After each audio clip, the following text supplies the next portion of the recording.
Oke, kalau dari tadi cerita tentang kosan, kali ini gue mau ceritain tentang kontrakan.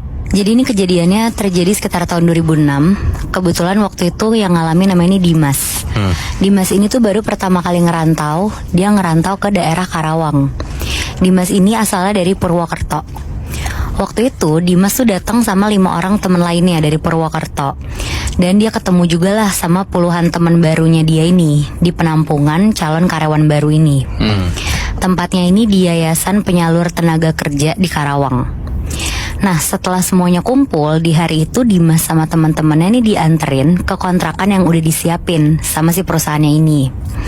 Suasana kontrakannya ini sepi karena di depan kontrakannya ini tuh posisinya sawah dan belakangnya tuh kayak pekarangan kebun gitu.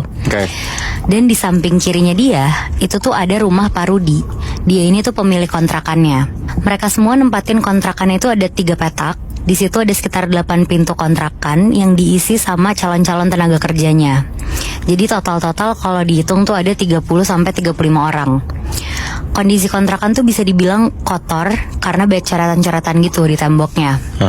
Dan kebetulan kontrakan yang Dimas tempatin itu lampu kamar mandinya juga mati dan lampu ruangan tengahnya tuh redup gitu.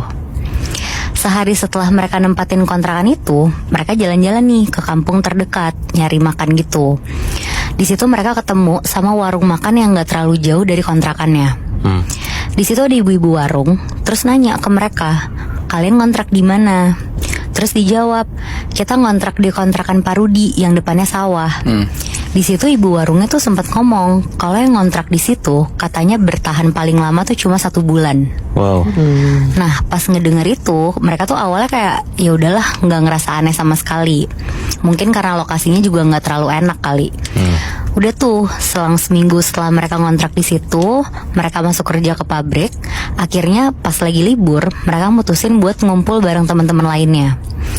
Malam-malam itu sekitar 15-an orang, mereka tuh nongkrong dan ngumpulnya di kontrakannya Dimas. Malam itu mereka mutusin buat minum-minum alkohol. Dari ke-5 orang yang nempatin kontrakan itu, cuma Dimas sama 2 teman lainnya yang ikut minum-minum. Namanya Wahyu sama Yoga.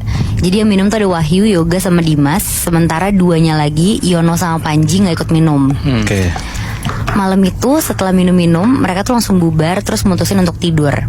Di situ Dimas sendiri nih sempat mikir untuk tidur sendiri di ruang tengah, karena dia mikir ruang depan tuh sempit lah kalau 5 orang.